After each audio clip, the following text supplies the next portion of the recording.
Hato pimut banto ika need exam mentau senam ke Emmanuel Kuching Academy ke ajeng hikai nak benta kitu ki bapen kre ya ka need exam. Ni penbiang ya ki materials ki sample papers bat QA de. Bantuk company phone hakini ki number ni 1 meet sha office. Ka state levels Steering Cum Monitoring Committee nagamda ka PM Poshan Scheme. Haka arpau trek urumpang arhajar arpusan kalashong ye Executive Committee banang Pynjanai shushu haka bedai bagajing a shakri ye ki khna school ring ba ka PM Poshan Scheme ka ba munchwa ka dei ka bajutib ya ka kum ka midday meal. Uswapnil Tembe IS Special Project Director jong ka SSC habakren batkila pathai Khubor Hadin belawai ke jingyalang ulaong ba ka scheme balabay tingka da ka Sorkar India ka scheme ka ba ay siya ki school Sorkar jong ka pre-primary bar ka class 1 hadu class 8. Ula pente ba hapo ka scheme ya ki jingbam baro la penbiang da ka FCI pala thung ye ki nong tray hagu jo ko por ki nong shet jasni da ka kam contract. Shushu tembe ulaya thu ru ba ka scheme kadai ka ba tam kham tam ban pinbit pinbyang ya ki tiar shet tiar tiu pat ban siu sha ki nong shet ja rei nakalyang katunat kandang yai troi shitam ban pinbit pinbyang pat ban ai ya ki jing shakri ka ba byang tam tembe ula ong ru ba ka Sorkar ka thmu ba kan rakhe ya ka school nutrition garden day ling ba ka state nutrition garden scheme ka ba ka scheme ban ai jing hi kai ki khana ba kin tep kumno ban thung jhor thung jhap Ulong ba arsin la rakhi hausnem baladep batang khandai persen ki school re menta usnem kala keu chaka khat pra persen ha ka sin rakhi ka beningkong kata hau yoyong jong usnem ar hajar afusau ki don san hajar li ki school ki blai sim benta ban rakhi ya ka tai ka school nutrition garden day of the government schools. The matter is under examination because the roster, as you know, that we have to follow the roster. So we have compiled the vacancies from all the subdivisions and all the district, and currently the roster is under examination. And once it's approved, then we will go ahead and do it, as we had done in 2023, where it was the end where 1,000 teachers were recruited. So on a similar level, again, we are ready for the next round of recruitment at all levels for the government. And for all other schools, as you have seen the presentations, the rationalization process which is now very important for the state. So we are taking up that exercise, and once that exercise is complete, then all the other vacancies also will be taken up. In terms of government LP, it is around 500 vacancies are there, and UP has very minimum because we have very less number of government UP schools, so that's around 10 or 20. And in secondary schools, the vacancy would be around let's say 200 to 300 government secondary schools. But for secondary schools, there is a provision of substitute teachers which is there. So as of now, there's people are there. I mean, it's not like teachers are not there. So for secondary level, that problem is not there. As I said, for all government schools we have released, and for all the aided schools, as it is released on a quarterly basis. So till December, we have released for every kind of aided school which we have provided. In fact, in some of the cases, we have even released for the fourth quarter as well. And for the remaining things are being worked out, and we will expedite as a cooking fuel. And most are using the firewood. So this remains a challenge. There are logistical challenges that the LPG cylinders are not available in rural areas. The other is the cost factor. Somewhere the firewood is freely available, somewhere the community is donating the firewood. So this is something of a challenge to us, and this year we want to spread more awareness on the use of a green fuel for cooking, because when we use firewood, of course there's a lot of smoke, and the kitchen is just next to the school building, so we don't want that kind of thing. We want a green energy source to be used for our kitchens. There are challenges in terms of providing good kitchen sheds. So this year, I forgot to share, we also did 3 pilot we made kitchen with dining room. So generally you will see only kitchens are there in school. There is no dining space. So generally these students, they either eat in their classroom or they will sit outside and eat. So we have experimented. We have made 3 model kitchens with dining rooms, one in Garo Hills, one in Khasi Hills, one in Jaintia Hills. And the response has been really good. So based on these feedback, we will try to provide more of these model kitchens into different schools. So this is the brief of the PM Poshan scheme. And today was the state level meeting, you can say, and every year we have this meeting where we approve the plan for next year. and we review what the progress has been made in this present year, which helps us. There are different stakeholders, the FCI, from the school community, from the college, and all are part of this committee. And this just concluded, and we have finalized the plan for next year, and hopefully we'll continue this path to improve the service delivery in this scheme. Very good evening to everyone. Today we have had the executive committee meeting for the PM Poshan, which is a scheme, and it's also known as the state level steering cum monitoring committee for the PM Poshan scheme. Now, this PM Poshan scheme is basically a scheme of Government of India. It's a centrally sponsored scheme which provides for meals to be given in government and government aided schools for pre-primary and for the class 1 to 8 students which are there. And so basically this has been going on for quite some time, for many years. Earlier it was known as the midday meal scheme. Now it is known as the PM Poshan scheme.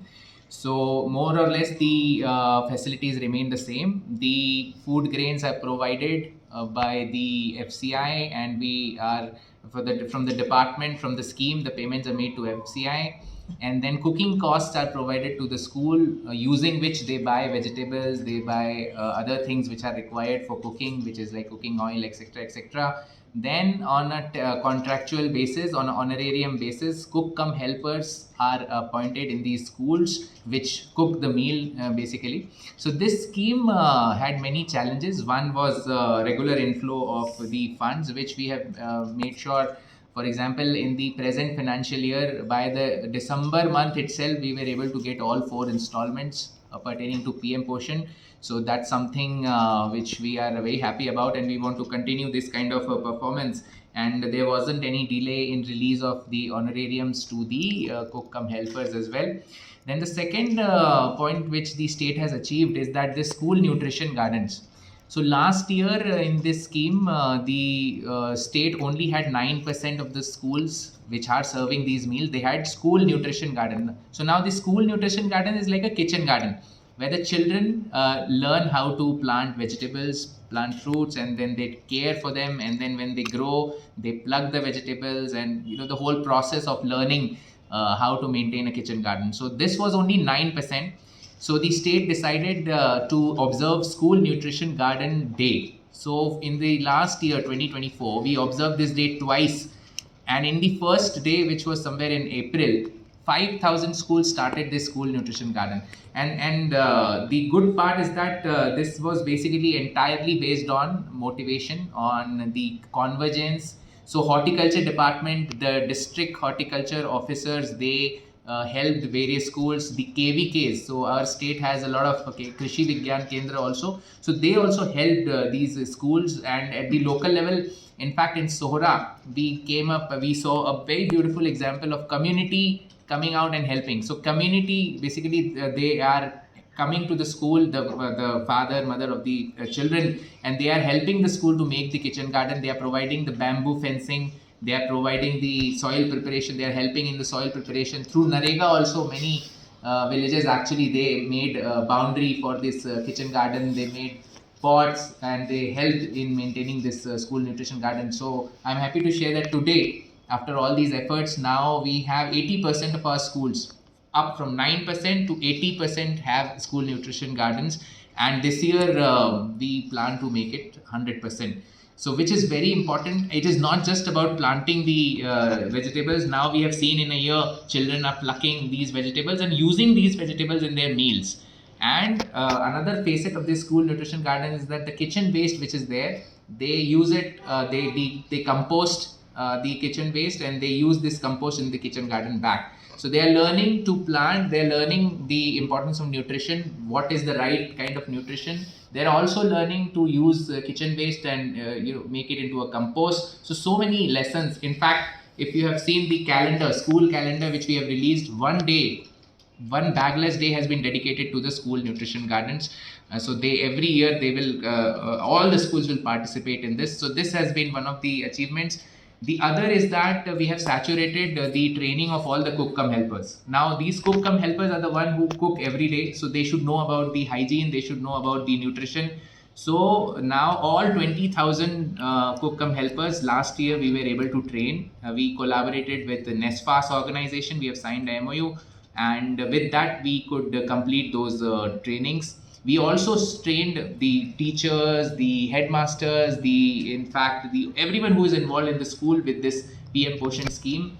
We organized various cooking competitions also where these cook cum helpers participated, and the most nutritious meals were awarded. We also came up with a booklet in collaboration with NESPAS, which basically says is that in which region what kind of meals can be given to students.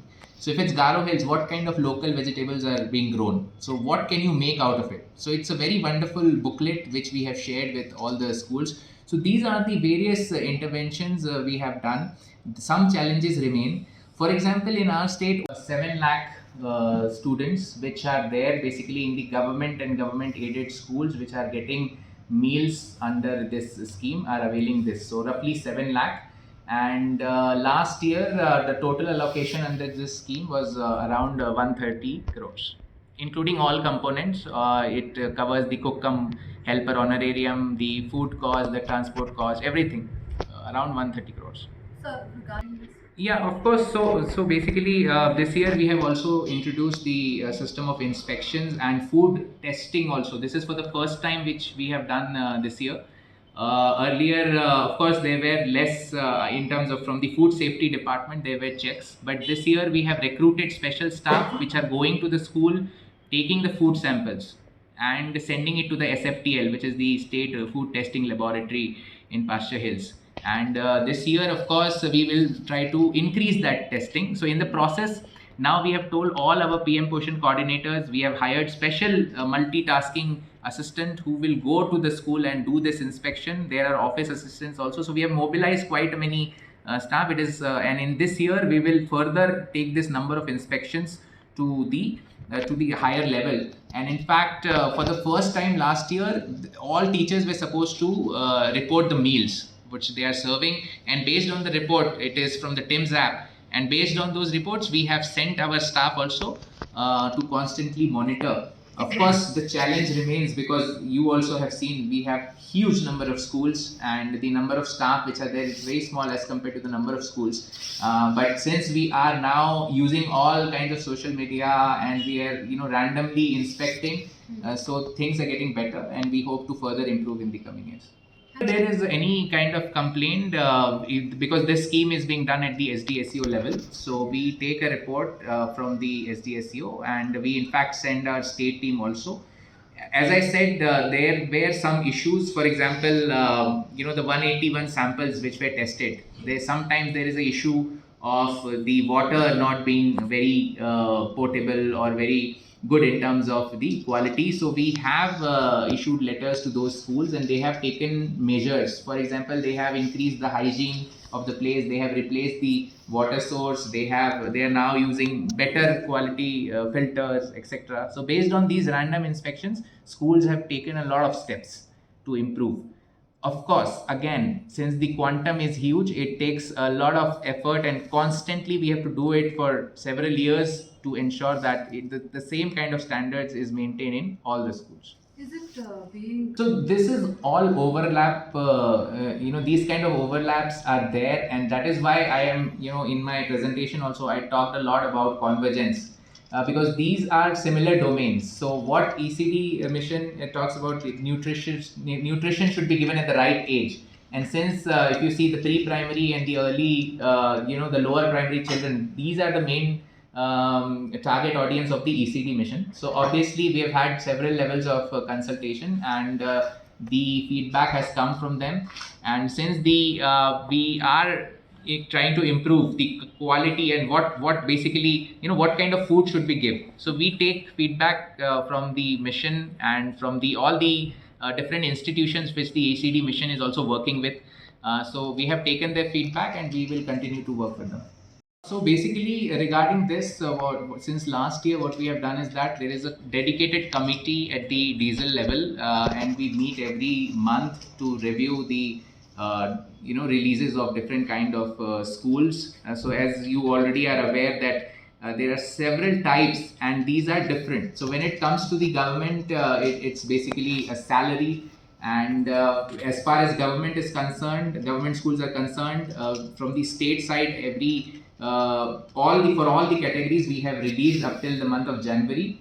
And of course, sometimes there are technical issues because there is those financial systems are online. So maybe because of some issue, because sometimes the change in DDO also, the drawing and dispersing officer also changes. So there are various factors because of which some schools may not have received. But as far as government schools are concerned, we have released everything from the here. And basically the good part is that now we are reviewing every month. We sit every first week, we sit and we monitor, and in fact we release in advance. So last year also there were no issues in terms of this. When it comes to other kind of schools, which are the aided schools, there are different kinds of aid. And then this is basically government giving the aid to the private schools, which is in different forms. This comes in different heads. So generally it is released quarterly, at a quarterly basis, and this is released to the school. Of course, we are in some of the, for example, in some of the cases like deficit secondary and deficit higher secondary, we are working out for this present quarter. So we have released, as I said, it is released quarterly. So we have released till December for all kind of aided schools. For this present quarter, which is the last quarter, we are working out, and this will be taken care of shortly. 30 buses were there, but then initially the response was not that great. So various initiatives the STEMS team has taken, and we collaborate also. We also felt that we should play a part, and then together we made one small video on that to promoting, because I feel the kind of features which they provide, nowhere I have in the country, I have not seen these kind of features. The caretakers which are there. So it's not just about the bus and the conductor and the the support staff is there. Once the children get out of the bus, there are caretakers who will, from the point where they are disembarking, they will be taken to the school. So that kind of feature I have not seen in any other state or any other city. And there is an app also. Parents will get notification when their children are boarding and when they are coming back. All kind of safety features have been taken. And so now this is all full. All 30 routes have been buses were occupied, and now the STEMS team has recently they informed me that more buses are coming, approximately 30 more buses. So all those already are tied up. So the demand is increasing. In fact, we also got demand from Jowai and Tura on a similar, for the similar initiative. So it's very good that the demand is increasing, and now this year there will be 60 STEMS buses which will be running. But the challenges remain, as you are aware, some of the routes are very narrow. So these buses may not be able to go till the end. For example, Shillong Public School. So after that DHS point, the road is so narrow that the bus may not be able to go. So maybe, we can think of other solutions of maybe a smaller winger or a smaller size buses which are there, which can go till the school. Parking of these buses also, is a challenge which they have already worked out. So all these features are there. But if you just calculate one bus, like 30 students, so that means 30 less vehicles on the road. So we have already 30 running and 30 are coming. So 60 buses will be running. So 60 into 30 you can calculate. So 1800 less vehicles on the road. So that is the impact, I would say. And of course there are many more things to be done, but yeah, it's a step in the positive direction. Yeah, the word of mouth is the best kind of publicity, and those who are using this facility, I'm sure those parents are sharing with. That is why the huge demand is coming. That is why 30 more buses have been inducted. So that is a pure sign. There's a very clear indication that the demand is increasing, and there should be in future. Obviously, this will go even more. So think about this, that the kind of impact, it is absolutely safe, and these kind of features nowhere in the country I have seen any kind of school bus services providing. And there are other benefits. Of course, the whole city will benefit out of less congestion. So all these factors should be considered, and I'm sure in the future more people will come on board and STEMS will go on getting more and more buses.